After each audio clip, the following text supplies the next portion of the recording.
کیونکہ پاکی ناپاکی میں ہمارا اتنا دھیان نہیں ہوتا، اس لیے پھر ہمیں نبی علیہ السلام کی زیارت نہیں ہوتی۔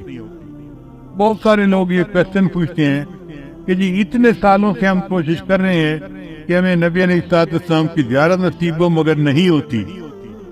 عام طور پہ جو ہم نے بزرگوں سے سنا ہے اس کی دو وجوہات ہوتی ہے، ایک نگاہ ناپاک ہوتی ہے اور ایک بدن یا کپڑے ناپاک ہوتے ہیں جس کی وجہ سے زیارت سے محروم ہو جاتے ہیں۔ اگر ان دو چیزوں پر محنت کریں تو اللہ تعالیٰ زیارت نصیب جلدی فرما دے گی۔ نگاہ کا بہت زیادہ پرہیز کریں، 100% پرہیز کریں گے تو اللہ تعالیٰ کی طرف سے پھر نبی علیہ السلام کی زیارت والی سعادت نصیب ہو جائے گی۔ میرے والدین چونکہ شروع سے ہی نیکی کی زندگی گزارنے والے تھے تو میں نے تذکرۃ الاولیاء کتاب 5ویں کلاس میں پڑھی تھی۔